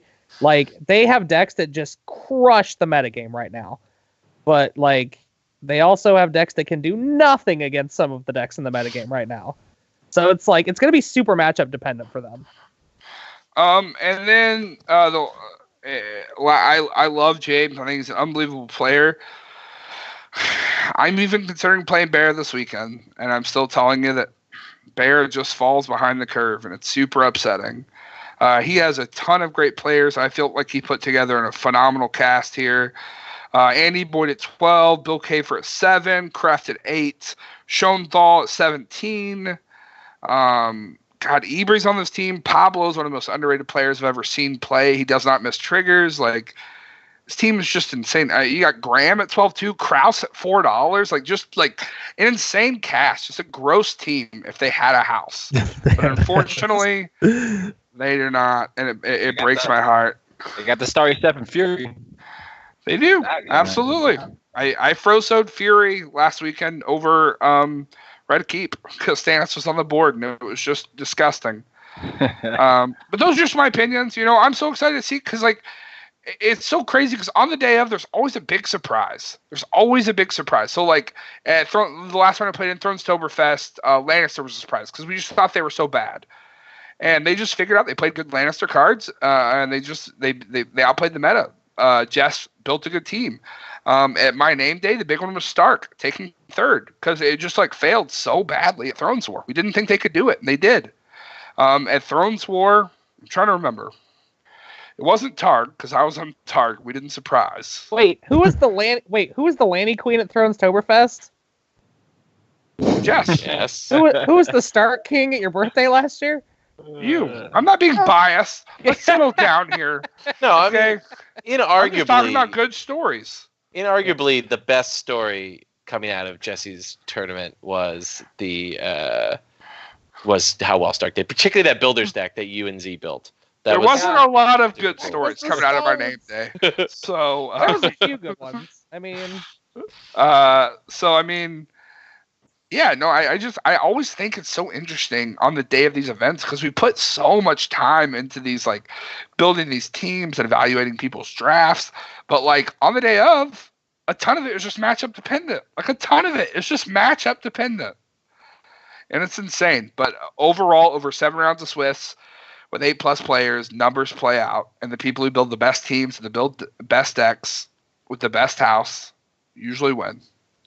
So I think that's phenomenal. I think it's really cool. I'm really, really excited. We're 2 weeks away, guys, and then we'll get to pause for a couple weeks and talk about the results from that, and then we'll go right in to my name day. So it's exciting. I think if you've never been a part of one of these team events, now that there's so many of them, if you're in Europe, there's a UK one coming. If you're close to California, there's the original. There's the best one. Ryan Jones runs it. It's Thrones War in California. You should join. There's one in the Midwest, and it's in Wausau this year. Next year, it might be in Kansas. Who knows? But there's going to be one in the Midwest. it's not gonna be Kansas. It's not going to be in Kansas. Fuck Kansas. If anyone's ever been there, it's the worst. There's one in October, or I don't know if it's October. It was in October last year, but there's one. Well, it will be in October because because Thronetoberfest. But these events Thronetoberfest all coming over in now. November. Yeah. Ryan Jones, he originated this brilliant idea, and it's so exciting and so fun. Because if you build with no one, then you get to build with people. If you build with some people, you can build with different people in a similar house. And I don't know, and you build differently because you're not playing the meta. You're playing 7 different houses. Yeah, you can build tier 2 decks that can go 5-2 in a tournament. It feels super neat. And the camaraderie of this event, and just getting to experience that with different people from different metas, it pulls everyone together. I think it's just unbelievable. Honestly, I find it. I just love it. I absolutely love it. So, those are kind of our opinions on where we think the house they're going to finish, and I think a large portion of that is just personal biases and opinions on drafts and players and things like that. But it's really cool. CT says, what players will do the best with their respective houses? So you think we should say who we think will do the best out of each house? Yeah, sure. Or Okay. just who you think. Who do you Because think? we could just go through the 8 houses, and we can all just say, oh, we think this person's going to do the best out of this house. Is that what you want? Is that what you're wanting to do? Right. So that's the straightforward answer. Or you could just be who do you think is the most dangerous, I guess? Who are you afraid of? Who do you not want to get paired against? We're all in Thrones War, right? So knowing that you're going to get paired up against each house once, who are you scared to get paired against for that house? Is Sean Becker at this tournament? I don't think so. He's got my number, boys. Playing Rat Cook, the most broken deck ever conceived by humanity. Whose team is Matt Cruft on? He's on Tyrell. He's right? on Barra. He's on Barra, boys. Oh God, I am gonna lose to Barra. All right. Okay. That's cool. Barrel Okay. So Wolf. I'm done. Barrel Wolf. we can start with the team that Al Hunter put together, Team Martell, and we're not going to name ourselves. We're not going to name ourselves because that's just not fun. All right, so and obviously we can't speak for ourselves. We can't speak for our own respective teams because that's just. I can't tell you that It's gonna get I'm awkward. scared to get paired against Jim Hansen in the cut. Right. Well, like I mean, I just can't tell Just you finish that you're gonna lose to Matt Jenkins. You just have to experience it, buddy. You just have to. You have to You're live gonna it. get owned. I mean, I think we could say that. Who do we think that on our teams that people should look out for? Like, I think that's a fair thing. Like, okay, that's fine. I feel That's comfortable. fine. There's a couple I think Stark players that I think people don't appreciate. So Alejandro, we're gonna start with Team Martell. CT, who are you scared of on Team Martell? Dummy number 1. Dummy number 1 is pretty rough. Wait, so we're not allowed to say the other people on the show right now? Yeah, you are absolutely. Oh, yeah. Alejandro for sure. I mean, Okay. Terrified.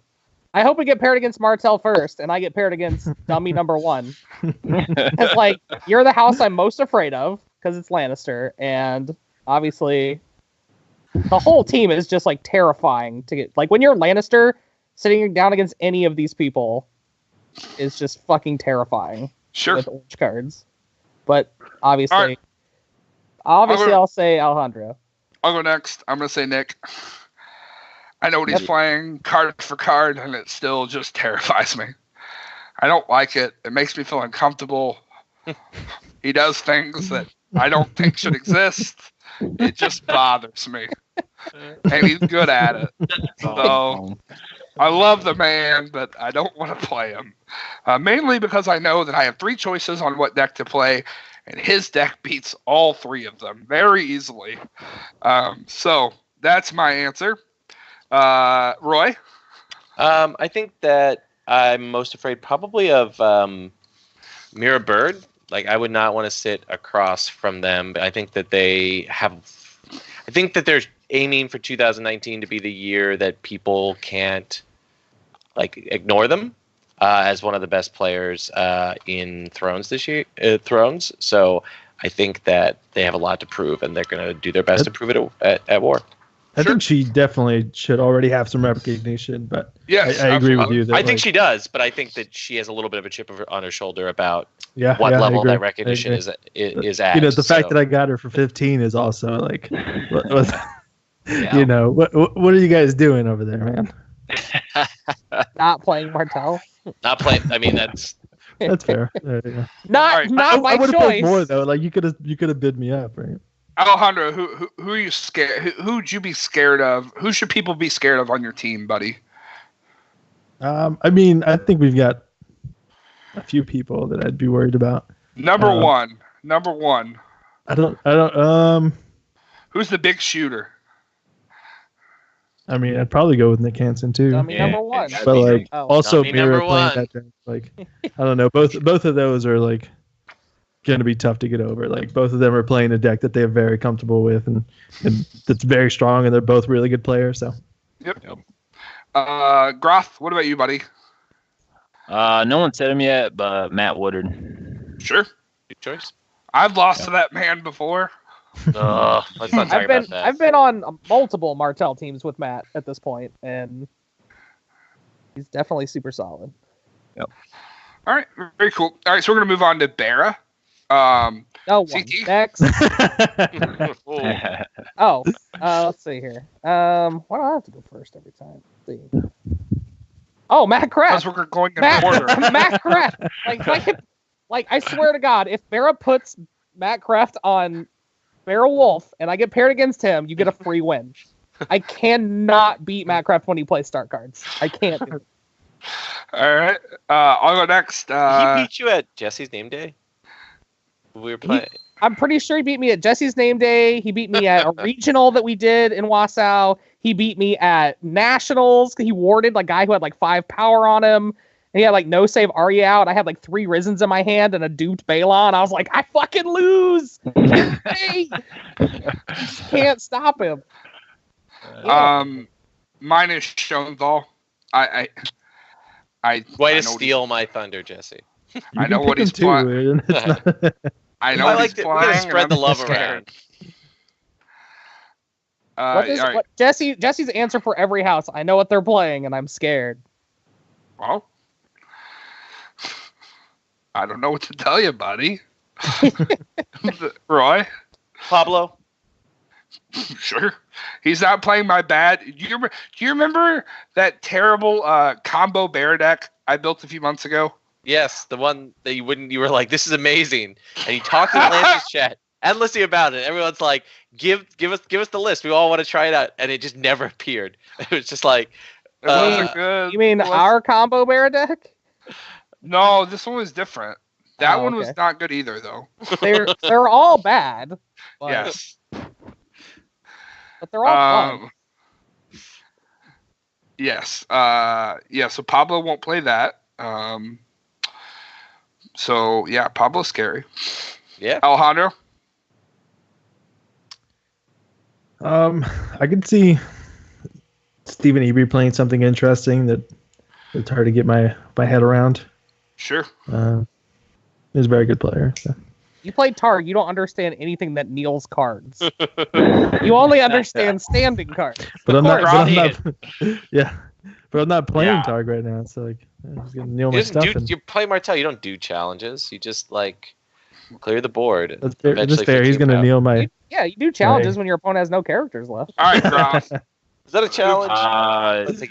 Buzz said mine was Grand Moyer. I was gonna say Grand Moyer. Sure. Yeah, Graham is Graham put is very together. good. Like, Yep. he was a steal at 12. Yeah. I ran out of money, but there's a lot of people. There's a lot of people who wanted it. CT Lannister. I'm supposed to say who I'm afraid of. A person that you want to watch, like someone who's going to surprise people. If you get paired against Angela, you're gonna get your ass beat. I'm just telling you that right now. For sure. Yep. Ugh. No one should check those Cali League standings from last week, boys. She's just slow rolling right now. It's fine. No, I'm just Good saying. choice. Angela's a good player. Great. My player is Alex Black. Like, okay. Wait, I thought you were Alex Black. I'm not Alex Black. Someone else is Alex Black. That's not what Iron Throne says every single time you join my game. I am Alex Black. No, I am Alex Black. So the thing is to be good with Lannister is tough because Lannister has some very good things for itself, but it's very tough because a lot of times you play from behind, you have a lot of cancels, and you have to control the board by maybe some suboptimal plays, which I think awards Alex Black's play style. So, Alex Black is my answer, even though he is not. I know it's like infamous that like he's amazing, but he's like maybe not performed great at these Thrones like war style events. But He did well last year, didn't he? no, He didn't. Okay. Not at Jesse's. yeah, he made the cut and then he scooped Nick. At War, Yeah, right? Yep. They got paired in the first round. So, yep, mine's Alex. Also know what Alex was playing. So I'm like, I don't think that I've ever beat Jim. We've played like 4 times. I'm scared at this point that I've got a mental block. Like I'd just get so tilted if I got paired up against Jim. And sure. I'll just scoop it. Roy? Z. Sure. Yeah. Z's insane. Groth? That was mine. Z. Sure. Good. Nobody's scared of me. Yeah. CT, if we play, I'm just gonna lose. So like, I'm not even scared. It's just like, I know it's coming. Inevitable. Just inevitable. Fair. You know, it's that moment when Luke Skywalker smiles at the end of Last Jedi, just knowing he is now one with the universe. It's over. Roy just fades away when we sits down at our table. Like, where'd he go? He's just a pile of clothes. Johnny Wright, and Team Night's Watch, CT. I'm gonna say there's actually a lot of people on this team I've not ever played before, which kind of scares me. I'm actually gonna say Benji because Jim talks him up so much, and I've never played against him before. Benji's sure, dude. And I know how good Night's Watch is in this format, so. Mine is Sean McCallum because I know he's going to play something that I'm not going to know what the fuck is going on. Like I will have no idea what's happening. It will not be a known deck. And Sean is a very good player. Very good. And that scares me a lot. So I do not want to be paired against Sean. If I get paired against Glazer, I might lose. If I get paired against Johnny, I'll lose. But I'll at least know what they're doing. Sean, I will have no idea. He's going to get me with Watchers on the Wall so bad. I just know it. I just know I'm going to get punished. All right. Roy? Well, it's going to be Glazer because Glazer always beats me, and he always does it in a way that is just like, oh, we wasted 45 minutes of our time playing a game because you're going to top deck the one card that beats me in this situation. So it's Glazer. I'm just going to be like, oh, okay. Because my day will go CT loss. All right, okay, nice watch. I know how to play against builders. I've done that. Pairings come up, Glazer. It's like, oh, all right, cool. All right. Really making my Glazer team is not value allowed today. to talk during this segment. Yes. Alejandro. It's Johnny Wright himself. Him and I have played a lot of games. Like for some reason we get paired in things very, very often, and we've had like some really memorable matches. Like I remember 2016 Thrones War top 16 against Johnny Wright. Like we played a really close game. You know, we've done that. Like we did it last night in the California League. We played like an hour-long game, and it was so close. It came down to the end. We played some good games, and he's very good. So. And Groff.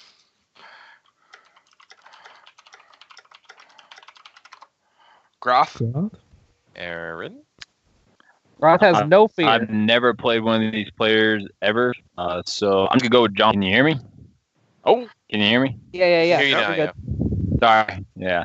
I've never played any one of these players ever, so I'm just gonna go with John Barber because what he did last year at Kubla was, I didn't see that coming. So that was pretty impressive, especially with all the Martel Wars. I thought Martel Wars to come was gonna win. So Sure.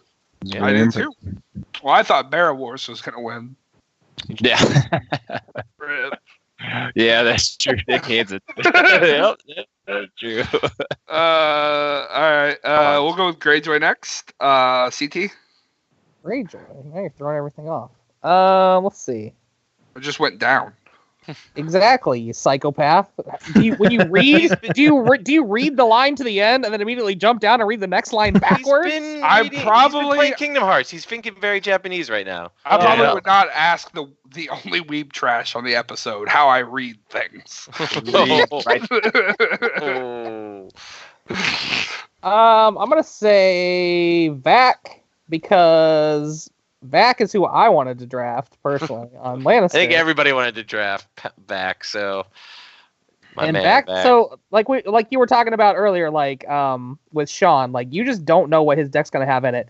If I'm playing against a Greyjoy deck, I probably know what 90% of those cards are, but Vac's gonna put some bullshit card in. No, he's not. No? Really? He's gonna. It's Greyjoy. There's always so many bullshit. There's no bullshit cards. They're all good. He's gonna get you with Kraken's Craft Kraken's so Craft, hard, dog. That's exactly what I was gonna say. That Kraken's He's gonna fuck you up. As long as he doesn't have Big Vic, I don't give a fuck what cards he has.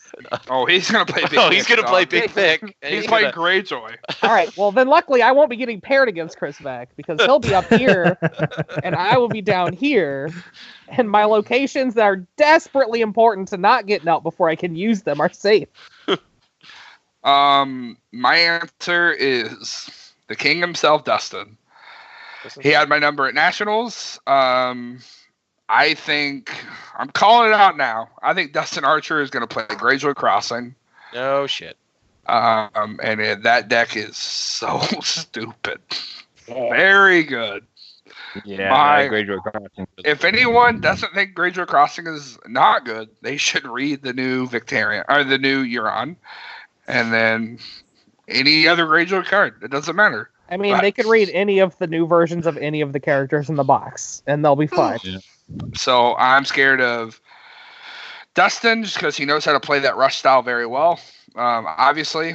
And Crossing just is my bane of existence. So, yep.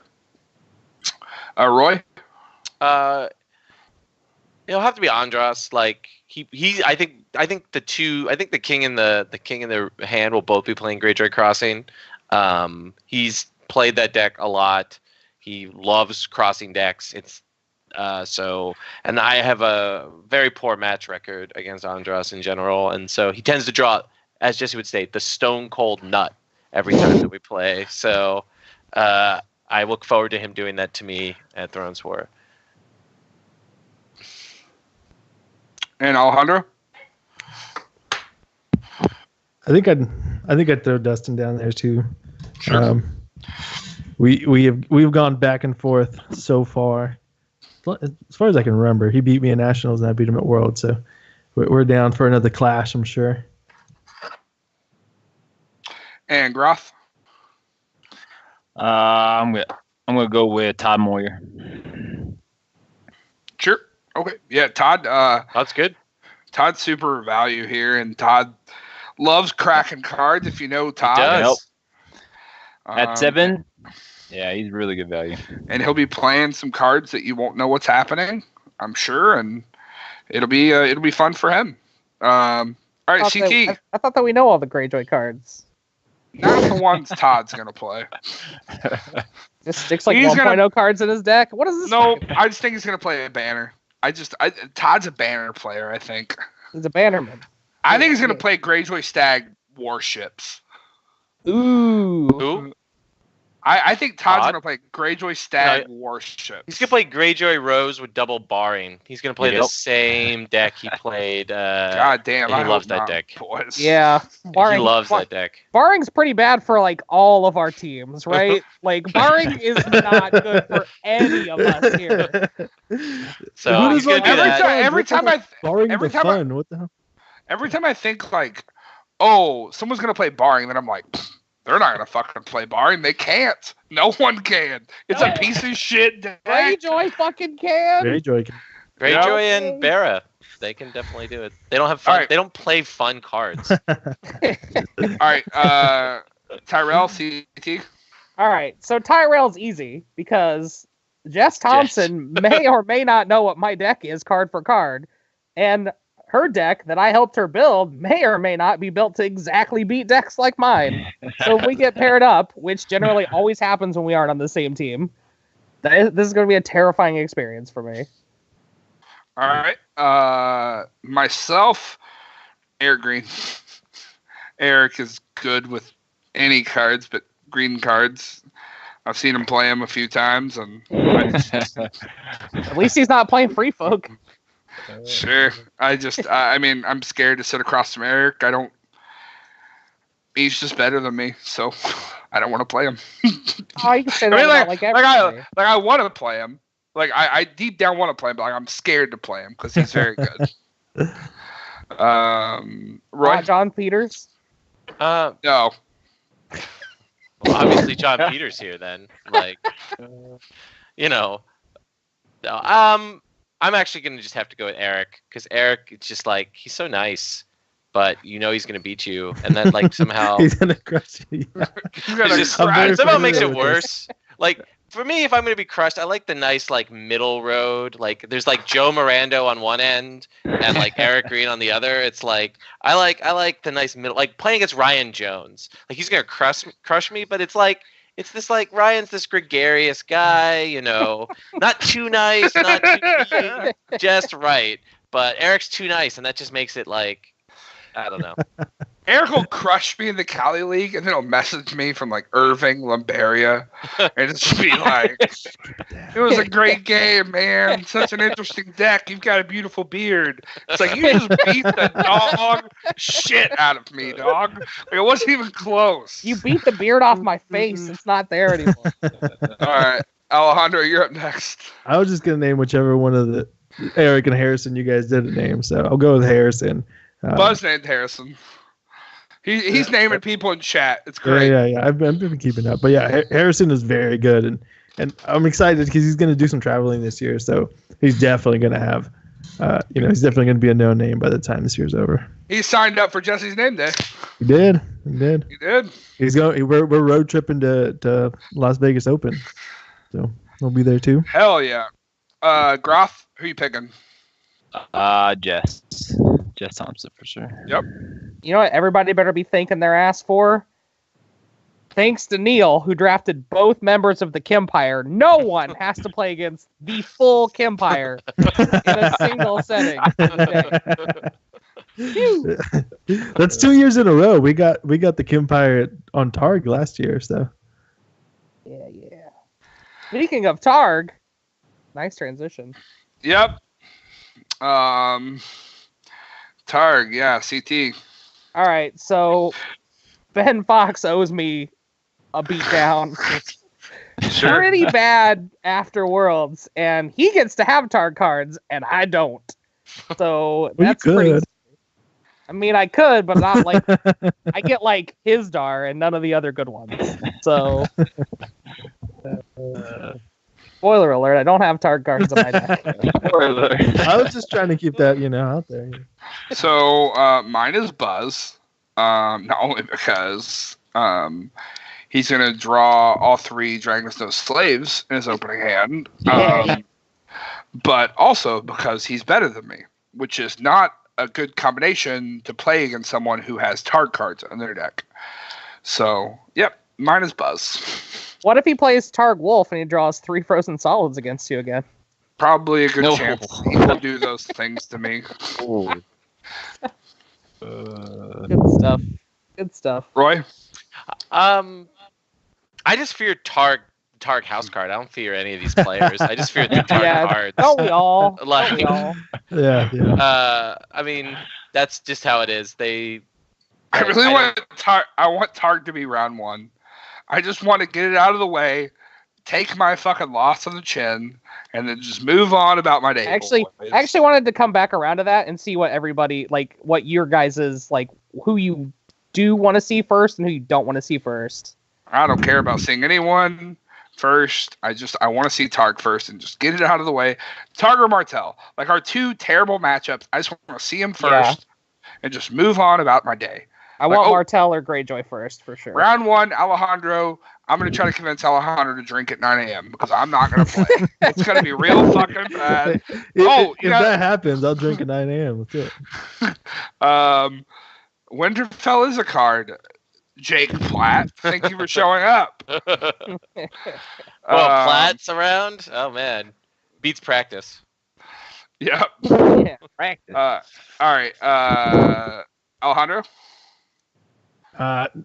Since he hasn't been named yet, I'll say John Bruno. It's really interesting. Like, no matter how long he's out of the game for, like, if he's comfortable enough with you, he'll just like name your plots as you reveal them. He hasn't played in 3 years, and like as you reveal your plot, he names them all at the same. I'm like, what?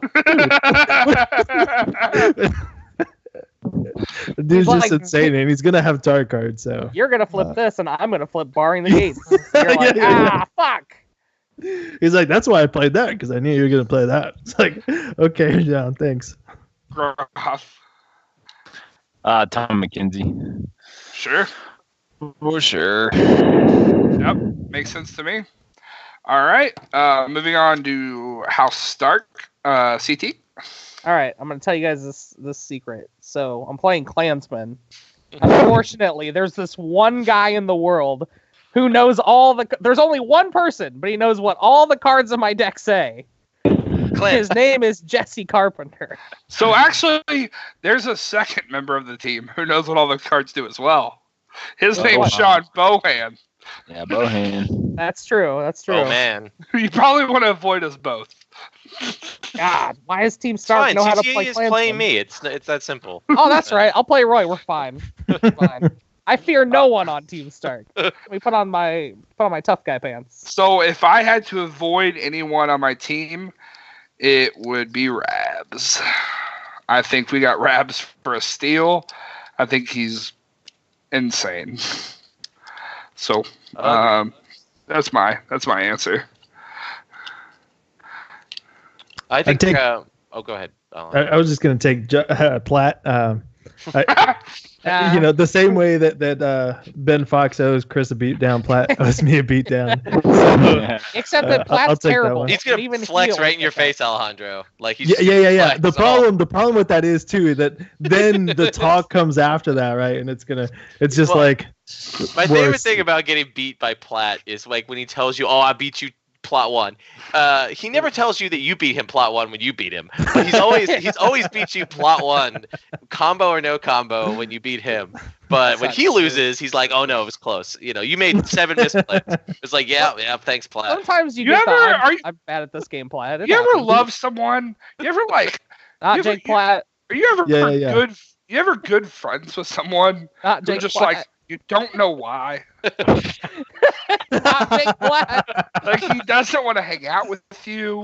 Like when you do play him, he tells you he's just gonna fucking crush you for 6 rounds while you're beating his ass. Like he just you don't know why, but you love him. You just love him. But when he does, on the one occasion where he does beat you, it's not fun for anyone. It's not fun for you. It's not even fun for Jake. He doesn't smile. He just tells you you're shit. Like you're shit at this game. To be fair to him, he was very gracious in his defeat to me. So he's actually a really good guy, which is why I love Platt. Platt is very much my Thrones little brother. We went through a lot together in 2018. You guys are gonna ruin his image. But my favorite thing about Platt when he's playing against somebody he thinks is good is when he puts the hoodie on like this and he gets down, and I'm looking forward to that if he plays you, Alejandro. He'll go full hoodie. He never had the hoodie off against me. So yeah. Maybe that tells me something. Bohan goes full hoodie sometimes too. Is that like they're like a Sith or they're Sith lords? Isn't the badass thing to take the hood off? Because like. No, that's when you got the full look going. You should show up with the hood on and then take the hood off in an intimidating fashion. Yes, Bohan does the hood over part. Chase covers his face with the hood to get you next level. He doesn't let you see his mouth. He doesn't trust his poker face? Is that what you're saying? Yeah, that's what it sounds like. He's just smiling because he's crushing you. He doesn't want you to see it. I come to the table with the hood, then I take the hoodie off to let you know. Shirts off, boys. We're ready to go. That's why you gotta make sure that. Luckily, the brewery has a no shirts, no shoes, no service sign on there. Oh, okay. I'm not scared of Jesse Carpenter anymore. He's gonna get thrown out. Groth, what's yours? Bohan. Sure. Say Bohan. Yeah. Bohan's one of the purest card players I've ever seen. He's very, very, very good. Super methodical. Very, very methodical. He doesn't make very many mistakes. He was in the zone at Nats. You could tell.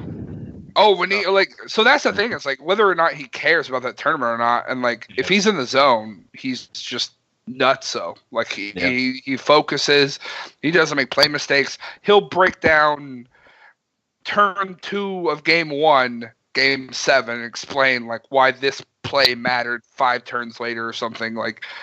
It's just he's very methodical. He has a great memory. So you can tell he's been playing cards for a long time. So I think those are kind of our opinions on war. And obviously you caught a little of our biases and just being on different teams, and it's very exciting. So like I said one more time, if you've never been a part of one of these events, just follow along. I hope one day you can come to one of these events. It's so exciting, and I think they're a lot more accessible nowadays that there are 3 of them. I understand that 3 in the U.S. is still not a big deal, or 4 in the entire world is not a big deal, but especially when some people put them in Olney and Wausau. Wausau's the nut. I mean, it's fine. You can't say I didn't try it. It's fine. Philly's great in October. That's all I'm saying. But no, guys, I think that's probably bringing our episode to a close. I do want to thank everyone for joining in with us. This is our first episode in a long time. We're going to get back on regular hours. I think Alex will be back. I think, his hiatus is done. I think Daryl will be back. I think Roy so much. Thank you so much for joining us, Roy. Happy to be here. This is always cool. Yeah, thanks, Roy. What do you got going on next week, CT? Anything fun? The Windy City Cup is in a day from I'll now. see you tomorrow, buddy. Right. It's gonna be a good time. I think this is gonna be like maybe our biggest Windy City we've I ever don't had. know. Right? I hope so, but I don't know. Who else coming from Wausau? Just 3. Just me, Nick, and Brat. Oh, okay. All right, tell Platt he suck. What? I'll take back all the nice things we said about Platt. Well, We hang take it on. all back. His grandpa's getting married. Oh, okay, that's a good excuse. Roy, what do you got going on next week, buddy? I'm playing / running a store championship in Allentown, so I think I'm going up with Mike Lamzik and James McKenna to Nice. Allentown for the day on Saturday. So You're gonna see like Derek and that whole crew there, right? the whole crew, I think a few people in the greater New York area too are coming. So you stole Dan's Drew Holloway for Windy City Cup and Sandy Barnabas. So it's I think going to be mostly PA and New Jersey guys, but I think some people from New York are coming too. Sandy misses a local tournament? No way. Alejandro, what do you got going on next week, buddy? You got LVO, right? Or no? LVO wait. is next weekend and the store Next championship this weekend. So Oh, where's the store championship? Is it NorCal? yeah, it's in Berkeley at Eudaimonia, and we've got quite the list of people that's going. So I'm excited for it. Eudaimonia, is that like a Graham and them store? No. Udo is Stephens and David's and Okay. Very cool. They also play in San Francisco at Gamescape, but that's the one that they go on Tuesdays. That's awesome. Well, good luck to all those guys. Groff, what do you got going on this week, buddy? Super Bowl. Yeah. All right, peace. No, the week after Thrones, I have a store championship, so down in Colorado Springs, but no Thrones this weekend. You want to play Nice. Klansman? I have Windy Dude, City Lanny Cup. does good in Colorado. Which is exciting for me because Windy City was the first tournament I ever went to, so it's kind of like my anniversary to Thrones organized play, which is like so exciting. Blears has put together some crazy prize support, some very cool like local Chicago prize support, which is very cool. Like he's done like locations for each house, but they're like monuments around the city. Yeah, that's sweet. Yeah, it's super cool. It's just always a good time. It's a tournament at a bar I can get behind. There's also a alt art of the Crows of Trixie Bird with myself and Sam Bratz on it. So that's cool. That's awesome. Yep. So I'm excited to play some cards again this weekend. I just want to thank everyone for tuning into this episode. It means a lot to me. I'm so glad the Wars to Come is back. Thanks everyone for joining in, and thank all my co-hosts for doing it with me. Hope you join us next time on the Wars to Come. We love you.